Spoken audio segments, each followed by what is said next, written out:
Assalamualaikum to everyone. Happy Friday. Today continue learning our health. Today we're learning our personal health. Let's get started.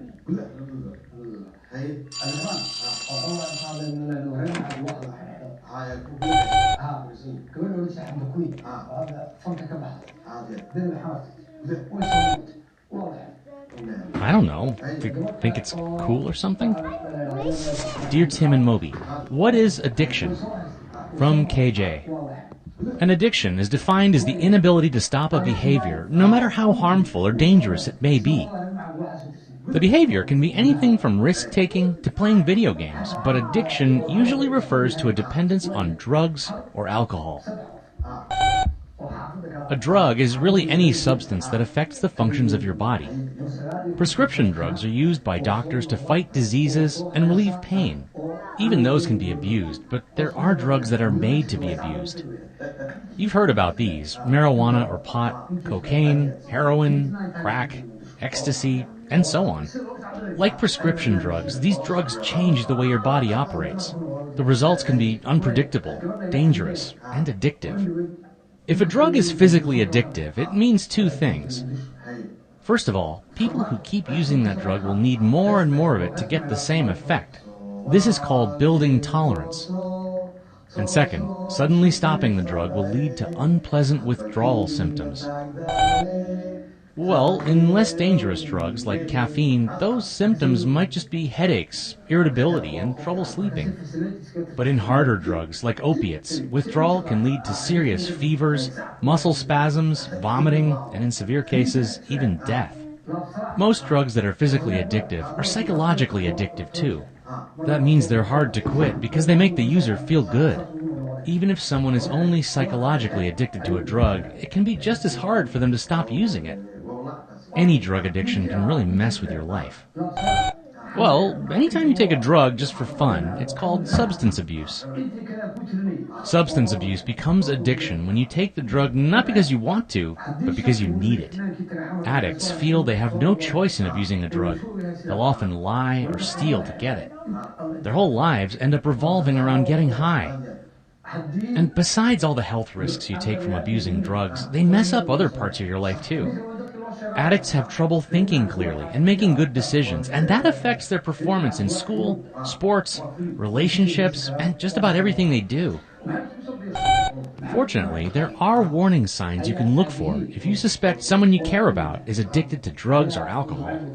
These include mood swings, withdrawal from family and friends, changes in weight, trouble with schoolwork, and loss of interest in hobbies or other activities. If you, a friend, or a family member have a substance abuse problem, you should definitely talk about it with an adult you trust. Me? What do you mean? My comic book collection? That's not an addiction. I can stop whenever I want. The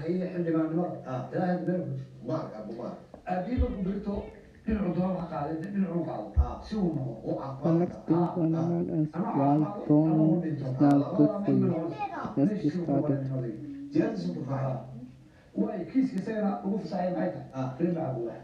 Bowling is not good. If you bully someone, you will be suspended. First you get a warning from your teacher, then something bad will happen. Let's get started.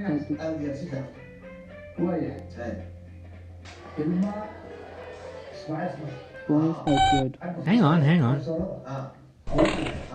What's this? Dear Tim and Moby, kids at school pick on me and make fun of my clothes. They also call me names. What should I do? From Charlotte. Oh gosh, I hate that. This older kid named Craig used to pick on me when I was in the second grade.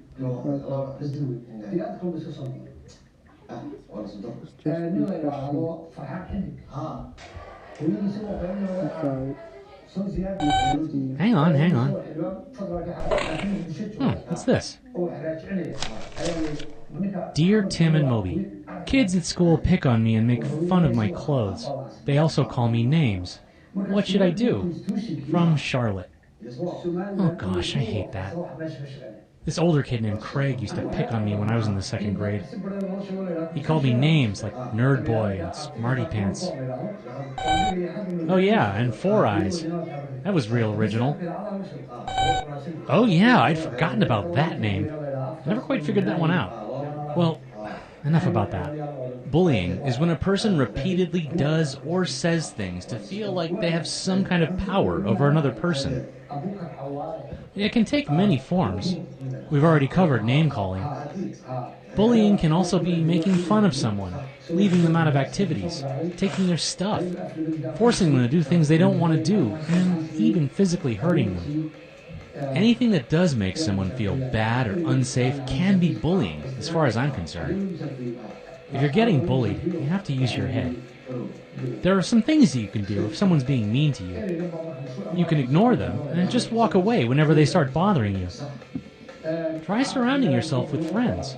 It's not as easy to pick on a big group of people. In some cases, you can let them know that they're making you feel bad.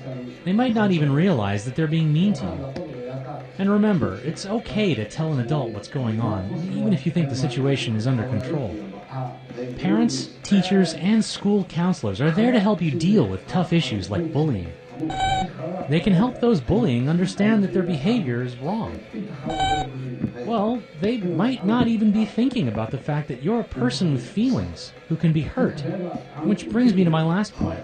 If you ever find yourself being mean to someone else for no good reason, please stop. Everyone's been bullied at one point or another, so you know how it feels when someone's picking on you. It doesn't feel good. And it doesn't make you any bigger or better. What does make you bigger and better is being nice to someone for no good reason. That always impresses me. Yeah, it's a lot cooler to have friends than enemies. Oh, hey, Craig. Well, hey, Tim. How's it going? The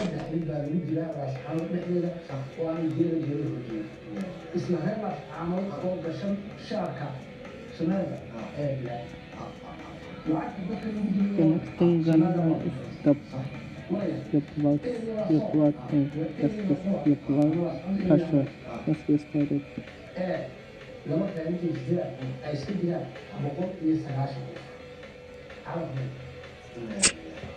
Ow, that's too tight. You relax. Dear Tim and Moby, what is high blood pressure? From Eileen. Well, your heart contracts and relaxes when it pumps blood through your body. This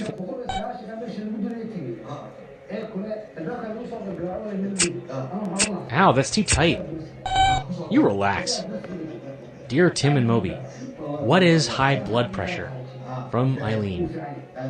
Well, your heart contracts and relaxes when it pumps blood through your body. This forces blood through your arteries. Blood pressure is the force exerted by the blood on the walls of these blood vessels. Pressure waves are started by the heart's pumping action. You can feel them at the wrists and at other points where arteries lie near the surface of the body. Yeah, these are places where you can take your pulse. Blood pressure is highest during the first part of the heartbeat when the heart contracts and pushes blood into the arteries. This is called systolic blood pressure. On the second half of the heartbeat, the heart relaxes and fills with blood. The pressure here is at its lowest, and this is called diastolic blood pressure.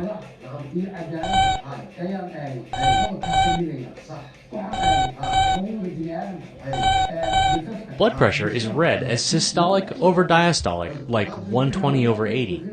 Normal blood pressure levels are between 100 and 139 for systolic, and 80 and 89 for diastolic. Over the course of a day, your blood pressure rises and falls. It's usually lowest when you're resting.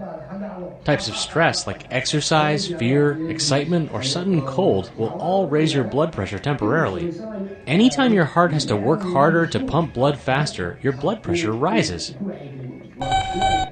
Well, having high blood pressure all the time is actually a condition called hypertension. When the arteries narrow or constrict, it takes more effort to pump blood through. Artery constriction and hypertension can happen for several reasons. Getting older, being overweight, or smoking. And high blood pressure can also be hereditary. Narrow or constrict, it takes more effort to pump blood through. Artery constriction and hypertension can happen for several reasons. Getting older, being overweight, or smoking. And high blood pressure can also be hereditary. Hypertension can lead to serious problems like heart disease, strokes, and kidney failure. But doctors know plenty of ways to treat hypertension, like getting regular exercise, low sodium or low fat diets, reducing stress, and medication. It's a good idea to keep track of your blood pressure no matter how old you are. So what is it? What's my blood pressure?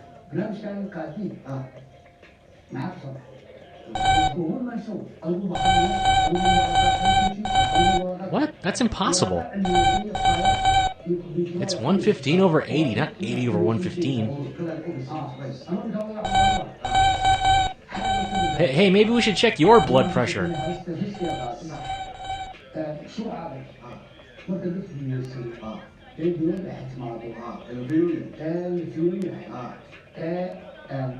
The next thing we're gonna know is your personal hygiene. Let's get started. Personal hygiene is important too. Let's get started. Man, it's been slow today. We're never gonna make enough to...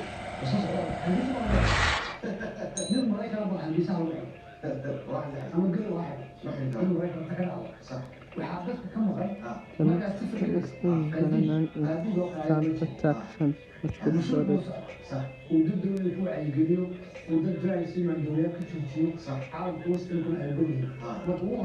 Moby! Where are you, you big orange goon? Did you replace my sunscreen with sour cream? No, I don't think it's funny at all. I'm burned to a crisp. I smell like a baked potato. Dear Tim and Moby, why should I wear sunscreen when I go outside? Sincerely, Addison. Well, the sun gives off massive amounts of radiation or energy, only some of which you can see. In addition to visible light, it also sends out invisible ultraviolet or UV rays. Yep, it's UV rays, not visible light, that penetrate your skin and cause you to tan or burn. There are 3 types of UV rays. UVC rays are the most powerful, but they're blocked out by the Earth's ozone layer. UVB rays affect the outer layer of your skin, the epidermis. When you're exposed to a lot of them, you get a sunburn. There are no safe UV rays, but UVB rays are thought to cause most skin cancers. UVA rays, on the other hand, can penetrate much deeper. At the deepest part of your epidermis are cells called melanocytes. They produce a chemical called melanin. It's a brown pigment that darkens your skin. When UVA rays hit your melanocytes, they start producing melanin, then you get a tan. Why does that happen? UVA rays can penetrate your skin all the way down to your dermis, where your nerves and blood vessels are. If they reach down there, they can really do a lot of damage. Melanin blocks out most of these rays and protects your skin's important structures. Of course, melanin doesn't block out all UV light. Over time, too much exposure can lead to premature aging and wrinkles, as well as more serious problems like skin cancer. Well, that's why it's important to wear sunscreen. Sunscreen contains chemicals that do one of 2 things. They either reflect UV rays or absorb them and then release them as heat. Right. When you buy sunscreen, you should look for the broad spectrum kinds. They protect against both UVA and UVB rays. You also need to look for a number called the SPF. It stands for Sun Protection Factor, and the bigger the number, the longer the sunscreen will protect you. In order to really protect yourself, you need to wear sunscreen with an SPF of 30 or above. put it on a full 30 minutes before you go outside, and make sure you reapply it every few hours. Everybody's skin is different. People with very fair skin are at a greater risk for sun damage than people with darker skin. So, if you're naturally pale, you might need sunscreen with a higher SPF. You can protect yourself in other ways, too. The sun is strongest between 10 a.m. and 4 p.m. To avoid getting singed, stay out of the midday sun. Clouds don't protect you from UV rays, so be sure to wear sunscreen even if it's cloudy outside. You can also wear protective clothing. A hat with a broad brim can keep sunlight off your face, and long pants and sleeves can keep it off your arms and legs. Since UV rays can damage your eyes, it's a good idea to wear sunglasses too. Make sure they offer UV protection, since not all shades do. Anyway, go upstairs and put on some ointment. I thought what we do first of all is Moby, did you replace the ointment with cottage cheese? Just a quick word of introduction, and then I'm going to turn to Tim Hitchens to report from this morning's previous consultation we've had. Well, thank you, Morgan. I'm going to be brief, but as the vaccine. Let's get started.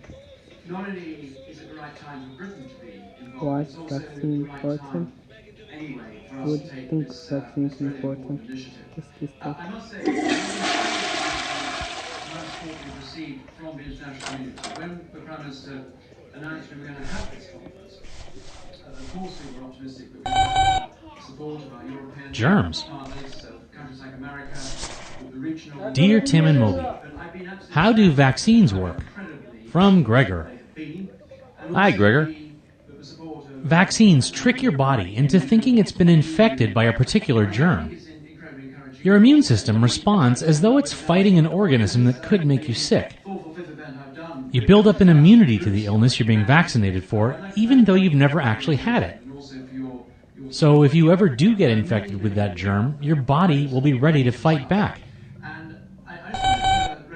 Right. It's sort of like a training session for your body's defenses.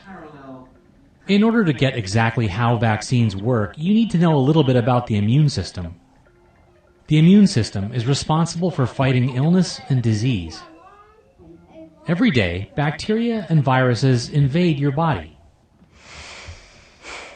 In most cases, these germs are stopped or killed by your body's first defenses, like the mucus in your nose, which traps organisms.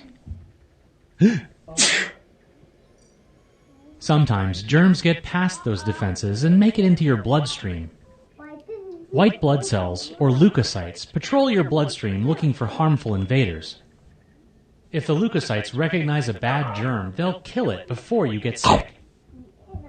But if for some reason they fail to notice a bad germ, it can multiply, invade your cells, and make you sick. No. Well, that's when white blood cells create antibodies to fight the infection. An antibody is a protein that binds with a specific molecule, or antigen, found only on the invading germ. The antibody is like a red flag. It signals leukocytes to kill the germ. Some antibodies can also neutralize germs on their own. After your immune system has stopped the infection, memory cells patrol your blood. They keep watch for that one specific antigen, usually for the rest of your life. Yep, that's why kids who get chickenpox almost never get it again. Their memory cells recognize the virus quickly the next time it shows up. This is called natural immunity. It happens as a result of your body successfully fighting off an illness. Vaccines give you immunity without the risks and discomfort of getting sick. They're composed of the antigens from a specific germ, which are introduced into your body to trigger an immune response. Your white blood cells react to those invaders as they normally would. They recognize the antigens and create antibodies for them.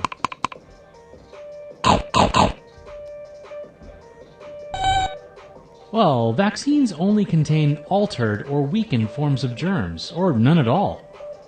That's why they don't make you sick. That's why many vaccinations need several doses to work. Since there's not enough of the germ to make you sick, your body's immune response may be very limited. Well, no one likes needles, but they're better than getting sick. And vaccines don't just protect individuals, they protect the whole population. When enough people in an area are vaccinated, they achieve something called herd immunity. That means a specific germ can't find anyone to infect. Herd immunity protects people who can't be vaccinated because their bodies are very sensitive, like babies and cancer patients. If we don't maintain our herd immunity, diseases can come back. Some places with low vaccination rates have already had measles outbreaks. Unless you live in one of those places, you've probably never met a young person who's had the measles, or polio, or smallpox. That's because vaccines have stopped these diseases from spreading. Doctors are still working on vaccines for many viruses, like HIV, the virus that leads to AIDS.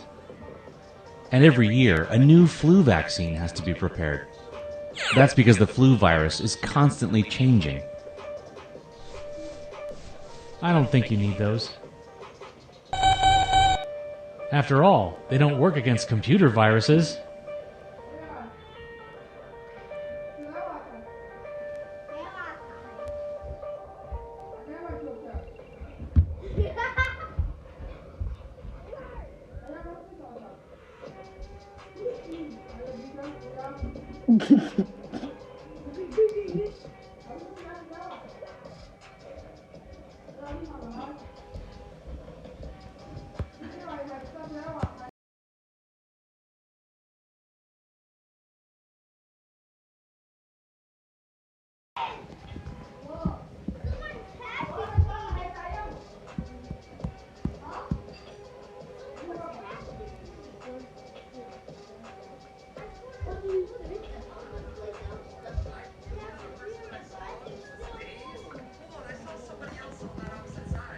Today we're learning why bullying is not good for you.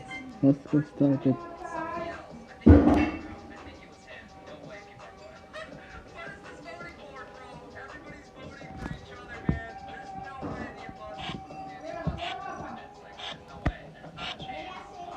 Hey, what are you doing? Well, who told you that? Dear Moby, you are the ugliest shade of orange I've ever seen. Get a clue, weirdo. From a friend. First of all, Moby's color is just fine. It's pretty, and it's web safe. And second, you're no friend at all. You're just a cyberbully. No, I didn't just make that up. Cyberbullying is what it sounds like. Bullying on the internet, or through email or text. It can include sending mean messages, posting embarrassing photos or secrets about somebody, leaving someone out of online groups, spreading rumors, posing as someone else to make them look bad. Yeah, unfortunately, there are dozens of ways to do it. The bottom line is, if it's intended to make someone feel bad or unsafe, it's cyberbullying. And even though it's not a physical attack, it can still cause a lot of damage. Victims are more likely to suffer from illnesses, depression, and lowered self-esteem. Well, some bullies do it to feel better about themselves. But believe it or not, a lot of them don't even realize that they're being mean or hurtful. It's easy to forget that there's a real live person with feelings behind that social media handle or cell phone number. Plus, bullies may feel that they're safely hidden behind their own username.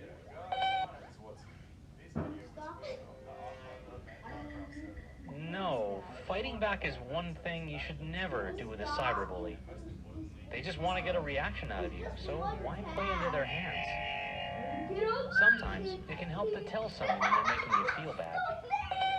Well, they may think they're just playing a harmless joke.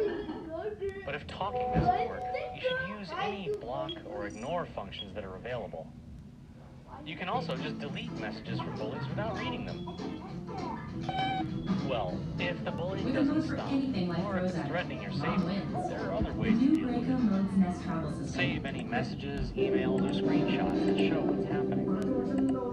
You can usually send complaints to websites and messenger groups, and those files will be useful as evidence. You can print out hard copies too. That way, when you tell an adult what's going on, which you should always do, you'll have something to show them. Grown-ups can help you deal with a tough situation, even if you think you can handle it by yourself.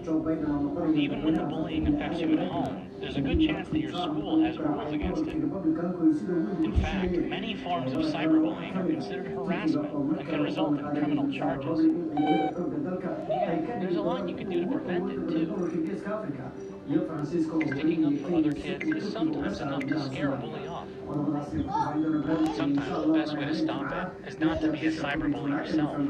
Don't write or text anything that you wouldn't say in person. What may be a harmless joke to you can be taken as an insult by someone else.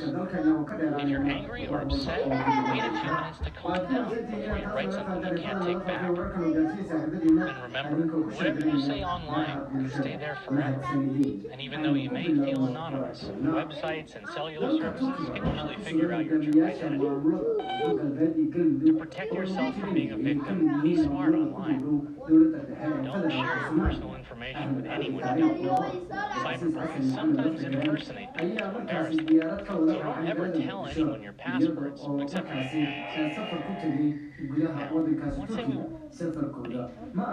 wait a few minutes to calm down before you write something you can't take back. And remember, whatever you say online can stay there forever. And even though you may feel anonymous, websites and cellular services can usually figure out your true identity.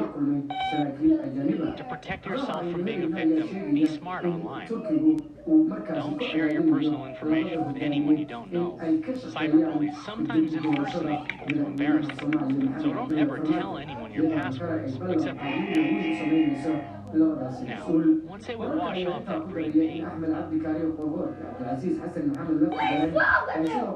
of like it? Alright, that's your choice.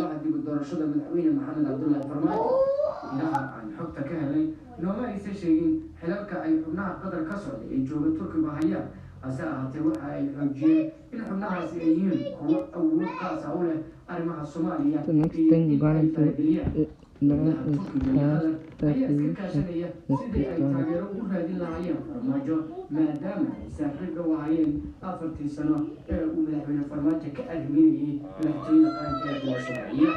saxaafadda caalamka ayaa weysay toddobaadii That's not a flashcard, that's a letter. Dear Tim and Moby, can you tell me the best way to study for tests? I want to get better grades. From Andy. Don't we all? Let's take a break. It's important to take breaks while you study. Information today. Declaration of Independence, 1776. Hey, that's not a flashcard, that's a letter. Dear Tim and Moby, can you tell me the best way to study for tests? I want to get better grades. From Angela. Well, don't we all? Let's take a break. It's important to take breaks while you study. There's no best way to study for tests, but if you're well prepared and in the right frame of mind, you should do okay. Well, first off, when you hear you're going to have a test, you should figure out what kind of test it's going to be. Knowing if it's an essay test, multiple choice, or true or false, or some combination of these will help you know what to expect. Right, then there's the actual study. Give yourself plenty of time by scheduling study sessions on the days and even weeks before the test. Cramming for a test the night before will only stress you out. I always use the same spot for study. It's a big desk in the basement with room to spread out and no distractions like TVs or telephones to keep me from learning the material. Yeah, I keep meaning to organize my notes. If your notes look anything like mine, it may help to organize them, retyping them into an outline or some neater format that helps you study. Even the act of typing up your notes is a good way to study because you read everything again. Tests can be helpful study tools too, especially for a final exam. Dig them up so you can see what information was covered and also what you need to review. Another good way to study is to form a study. It'll help you motivate and keep your study dates, and often your study partners will have picked up on something you missed and vice versa. Teach to test your knowledge. If you know the material so well you can teach it to someone, then you can be sure that you'll probably do okay on the test. So that's studying, but studying is really only part of the equation. You also have to make sure that you're well rested and able to take the test. If you're in the right frame of mind, you'll remember the material better. It's important to eat well all the time, but it's especially important right before a test. Small meals and healthy snacks will help keep you energized and at the top of your game. Caffeine and sugar will make you feel all hyper and really nervous. And sleep is really important. Being well rested will keep you calm and smart while you're taking the test. In fact, I like to go to bed early the night before an exam. Well, maybe not this early. Anyway, good luck on your test. Hey, turn the light back on. I have some studying to do. Joe Biden oo Trump la waramaya ayaa si lama filaan u qabtay hoggaanka codadka gobolka Georgia taasi oo aan marnaba la filayn maadaama gobolkaas uu yahay gobol Republican ah. Joe Biden ayaa wax yar ka badan kun cod oo uu kaga horeeyay Trump iyada oo tirinta codadka gobolkaasi ay gabagaba tahay. gobolka Georgia ayaana u coday musharax madaxweyne oo dimuqraadi ah tan iyo 1990 markaasi oo uu ku guuleystay Bill Clinton. Dear robot ethicist, Mr. Anderson pays me $6 an hour to mow his lawn. It usually takes me 2 hours, but last week I got it done 30 minutes faster. He already paid me in advance. Is it ethical for me to keep the money? From Amber. You're the paper's new ethics columnist? Okay, let's see your response. Dear Amber, ethical methical, just live in the moment. Best, movie. Do you even know what ethics is? Alright, where should I begin? If you've ever watched a nature video, you may have noticed that animals pretty much follow their urges. They do whatever it takes to survive. They're not so concerned about other creatures, unless it'll help them. People are part of the animal kingdom too. And we definitely have selfish urges. We want stuff for ourselves, whether it's food and money, or more complex things like love and popularity. But the difference is, we consider how our actions might affect others. Can you imagine what would happen if everyone acted on all their desires all the time? You have a total breakdown in society. Fortunately, we've evolved a sense of morality, right and wrong. This sense guides us to believe in certain values. Lying is wrong, kindness is good, that sort of thing. Values, in turn, help us make ethical decisions, choices that we feel good about. So you can think of ethics as a set of guidelines for behaving morally. Well, let's take this first letter of yours. If you take $12 for mowing the lawn in 90 minutes, your wage will be $8 an hour. That's deceptive because you agreed to work for $6 an hour. And lying is morally wrong. Why? Our inner moral sense tells us it is. That's why so many ethical systems are fitted. Most religions and philosophies frown on dishonesty, and our legal codes prohibit certain kinds of lying. It's a crime to make false statements to the police or in a court of law. And if you're in business, it's illegal to make false claims to the public. It might help Amber to imagine herself in Mr. Anderson's shoes. No one likes being lied to. Mr. Anderson might not trust her to mow his lawn again if he finds out. Amber should admit that it only took 90 minutes to mow the lawn and offer to give $3 back. She might lose a couple bucks, but her reputation is more important than money. Anyway, that was easy. What else have you got? Dear robot ethicist, yesterday I caught my friend Steve cheating off my test. He's never done it before, and he begged me to keep it secret. If his parents find out, he'll be grounded for weeks. What should I do? From Eric. This one's a bit trickier. We know that cheating is wrong, and every school has rules against it. On the other hand, friendship carries its own ethical obligations. Friends should be loyal and try to help each other out. By telling your teacher, you'll be betraying Steve. It looks like we've got an ethical dilemma, a situation with no clear-cut right answer. It may seem silly, but making a list of arguments for each action can be super helpful. The school code prohibits cheating. You can get in trouble if your teacher finds out. Let your friend fail the test and get grounded if you say something. Still, friendship cuts both ways, and it wasn't fair for Steve to put you in this position. There are definitely more reasons to speak up than stay quiet. Unfortunately, there is no formula for acting ethically. You have to judge by the individual situation. Ask yourself, what solution is fairest to all the people involved? Maybe you and Steve could go to your teacher together and tell her about the situation. Steve could ask for a makeup test or promise to do extra credit to keep his grades up. That way, he won't get away with cheating, and you won't betray his trust. So, I was happy to help, but it wouldn't be ethical for me to answer all your letters. You're gonna have to rely on your own moral compass for the rest of these. This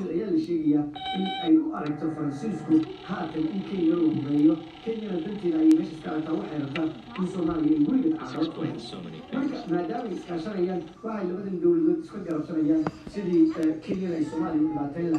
فرانسيسكونا uu dhibaateyn lahaa wadanka Turkiga oo Soomaaliya kaalmeyn Syria wararku waxay sheegayaan in hub fara badan laga yaabo in Emmanuel Macron uu amro in loo daabulo gudaha wadanka Faransiiska kuwa gudaha wadankaasi Kenya kadib ay u soo ruqaansadeen dhinaca xuduudda ama ay keento Kismaayo iyo meelo kale oo ay Soomaaliya kaga soo tahay taas oo xaaladda uga sii dari karta وهذا الجماعة رئيسنا ينادلنا هاي هذين كواعدين وعناضو أنت سيكسر بالمية برامج كورك يودو اللي السومالية صعدة وحن اللي قال كلنا برامج يودو اللي ترشين كودن كمايكن كإنه هو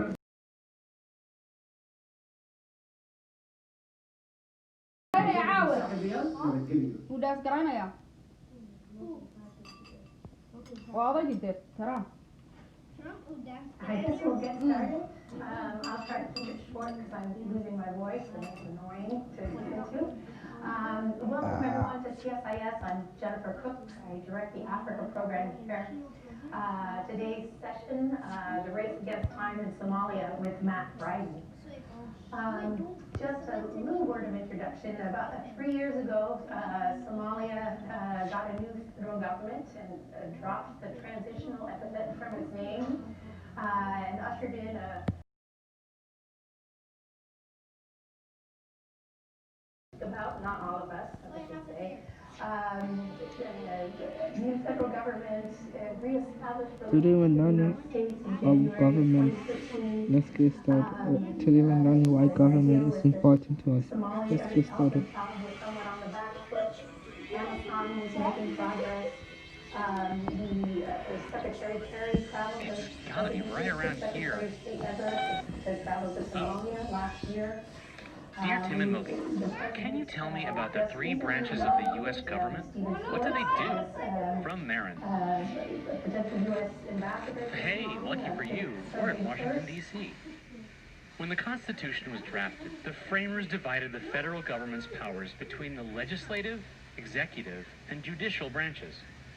The Capitol building is home to the legislative branch of government. That's Congress. The United States Congress writes our nation's laws. The Congress is made up of the House of Representatives and the Senate. Both are made up of people from every state. There are a total of 435 seats in the House of Representatives. The number of representatives sent to the House varies from state to state. The bigger the state's population, the more representatives it gets. The Senate always has 2 representatives per state. So, with 50 states, that makes 100. Voters elect 2 senators from each state, regardless of population size. Well, the Senate and the House work together, but they have different powers. Both the House and the Senate can introduce bills that become laws. But only the House can introduce bills that have to do with government spending. The Senate has authority over treaties with other countries. It also gets to approve or reject judges and other people. I'll be right back. Bye-bye.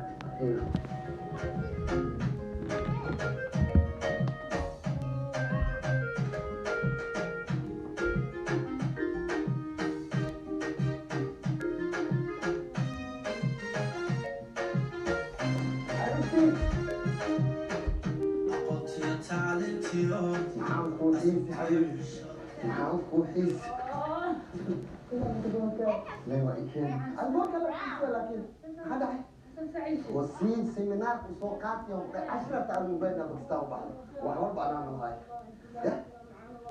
عارف شغال علاقته بالفيلم؟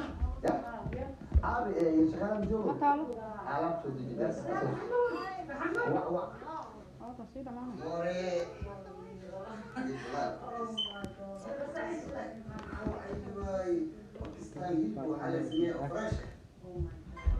waxaad tegi macalla ii sheegay maqayd carruurta neefka oo qalana suran carruura meelkiila rabtaa macnaa caqabka waleegu yaalla ku cunay qalaga wududu waa ya jaka waa hilmaan muqsanta dhowlaan bari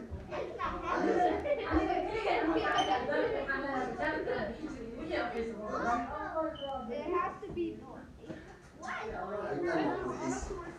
Iwan dadkii hawshaa kaman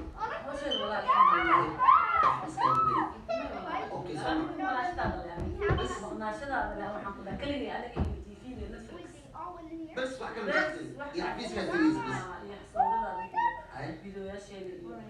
أنا قادر مسكينة ساكس كايس في ساي حستعمل مصيبة بعد شو بيهوي سوا في كذا ده ما استاشق دي كان يعتبرنا يا يعني هاي مركو حوالي سمينار كورس في عمل موضوع مالي حبيبت هذا وحن كورس سوق قاطي سليم لو بير بعمل عن صوبر تلقوا حن ربا كلنا دود كشقينا ما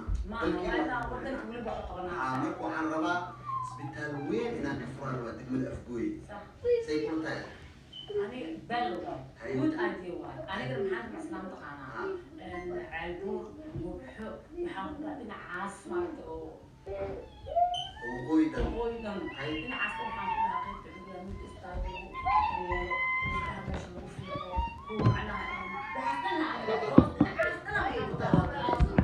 إن قيد عند استاذ أول صح نجيب يوم كده Our legislative branch helps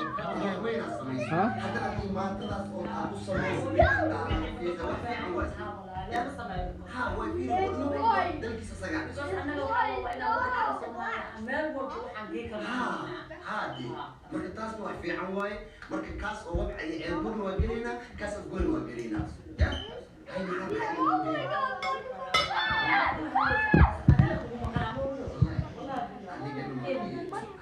But only the House can introduce the Senate has authority over treaties with other countries. It also gets to approve or reject judges and other people nominated by the president. Our legislative branch helps build our laws in a way that serves every corner of our nation. The executive branch includes the president, the vice president, and the heads of various departments and agencies. The executive branch carries out laws and approves and recommends new ones. It also directs national defense and foreign policy. The president is commander-in-chief of the military. A group of advisors called the cabinet helps the president make decisions. They run different agencies and give advice on everything from foreign affairs to education.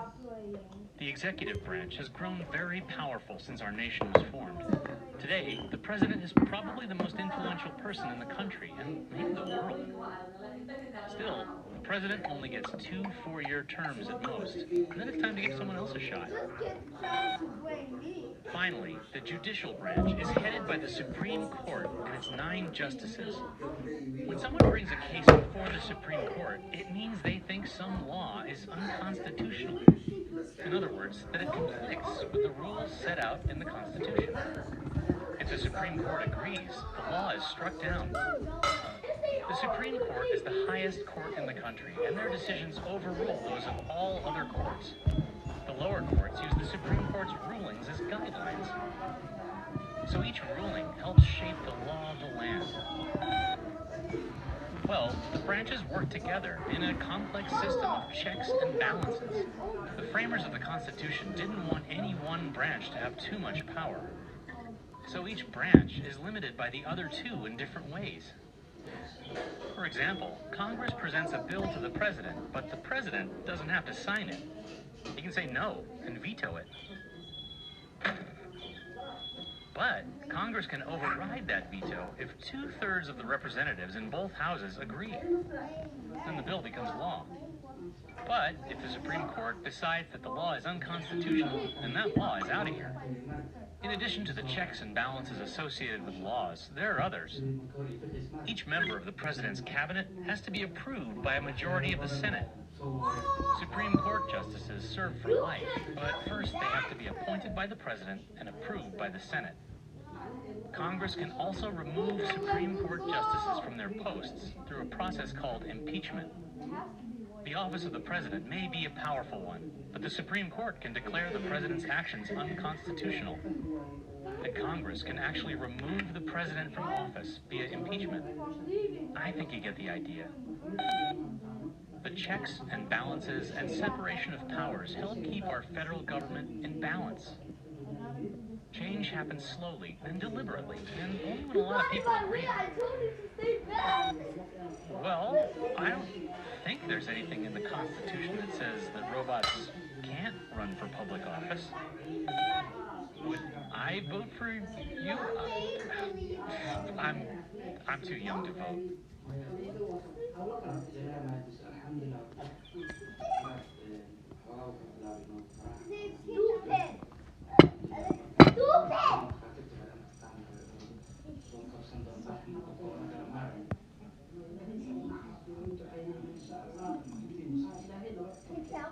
The next thing I want to learn is that Marcy. Let's get started.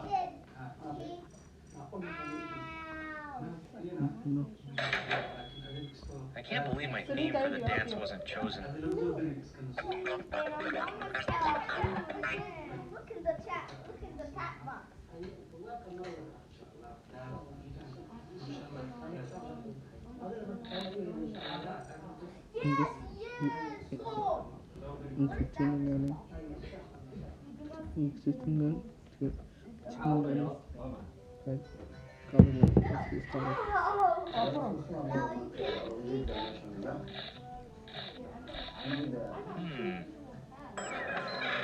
Great Scott.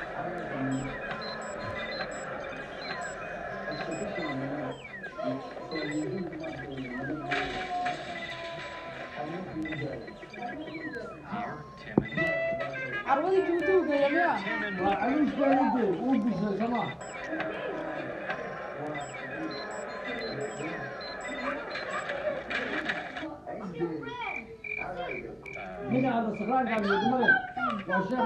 Dear Tim and Moby, what's a parliamentary government? It seems like most countries use it. From Maruk. Hey Maruk, the parliamentary system is the most common form of government in the world. It's a type of democracy that's named after its legislative body, or parliament. It's basically equivalent to our Congress. Members of Parliament are elected to represent different parts of the country. They debate the issues and pass laws based on majority rule. Just like in America, responsibilities are shared with an executive branch and a judicial branch. The difference is that parliaments have more power.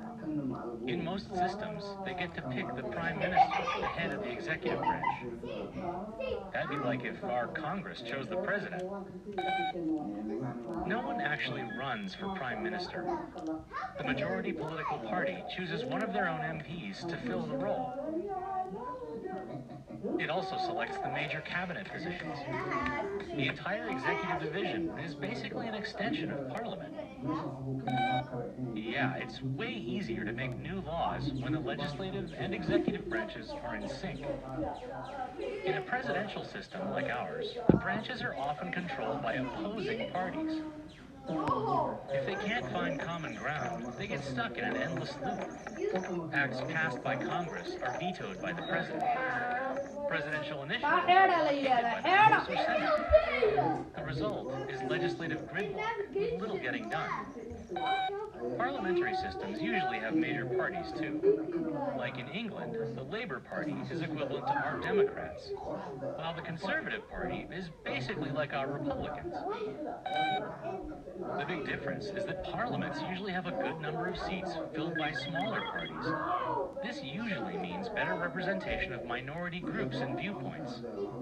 Small parties might even band together to form larger coalitions. They make compromises to get laws passed and ensure their voices are heard. These These minority blocs can even affect the selection of a prime minister.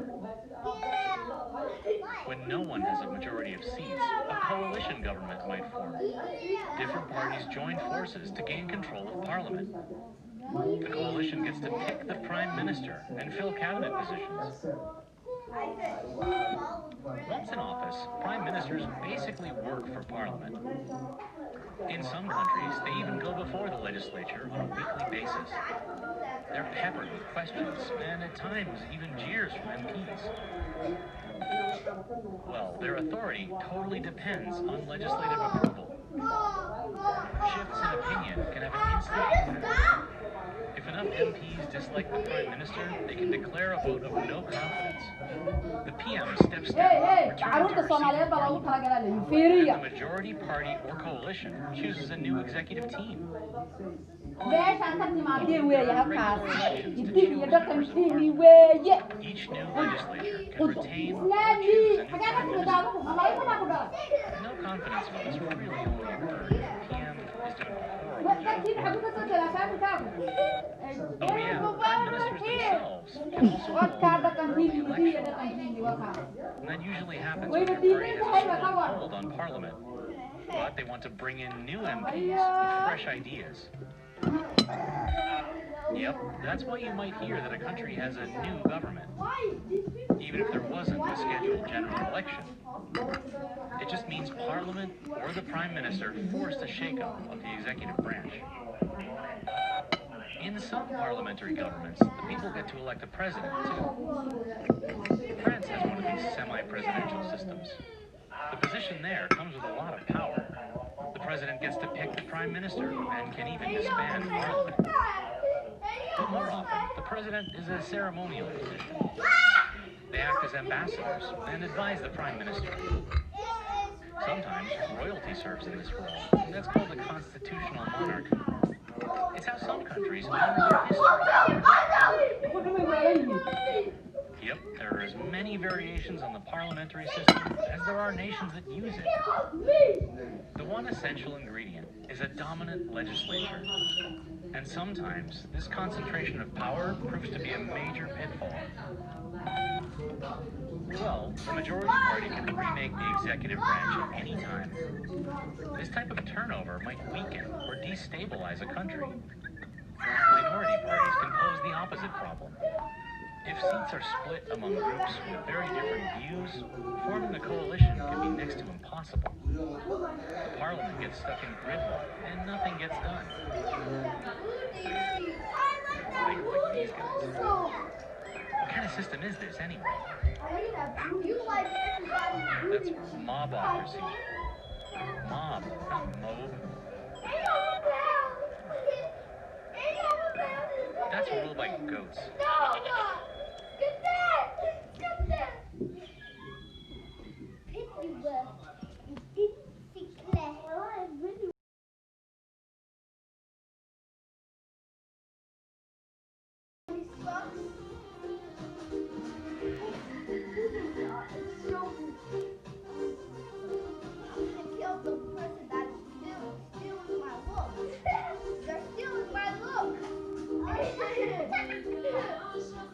The next thing you're gonna do, learn some scientist work. Let's get started.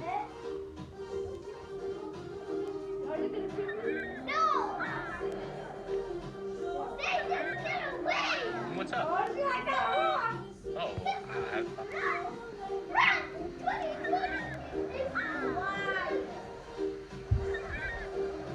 what's up? Oh, I don't know.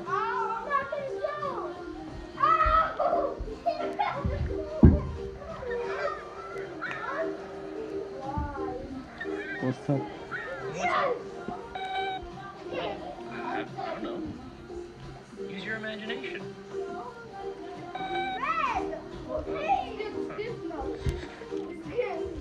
Dear Tim and Moby, what's imagination? People tell me to use it, but how can I use it if I don't know what it is? Sincerely yours, Kenny. Imagination is pretty cool. It's the process of thinking up ideas or images. It makes sense. The word imagination comes from the Latin word for mental image. You can think of imagination as being the opposite of perception. That's when your brain takes input from your five senses to form a picture of the world around you. In other words, perception is how you understand reality. Let's say you have an apple in your hand. It's real, right? Your brain perceives the way it feels, the way it smells, even the way it tastes. Later on, you might remember how the apple felt or tasted, even though it's long gone. Your memories are a form of passive imagination because they're made up of events and sensations you actually experienced in the past. But like if I came up with a totally new kind of fruit, one that I've never eaten or even seen, yep, that's active imagination. It's long gone. Your memories are a form of passive imagination because they're made up of events and sensations you actually experienced in the past. But like if I came up with a totally new kind of fruit, one that I've never eaten or even seen, yep, that's active imagination. You probably use your active imagination when you daydream. Hey, that's right. But imagination isn't just a way to pass time in class. You probably use your active imagination when you daydream. Hey, that's private. But imagination isn't just a way to pass time in class. It's a vital part of the artistic process. Take painters. Some painters create canvases that look pretty lifelike, but they use their imagination to transform reality into art. Others paint wild landscapes that well, you're probably never going to see. Well, sure, even that's composed of things we've seen somewhere before. The next thing we're gonna do is to listen to a story. Let's get started. Let's just take a couple minutes.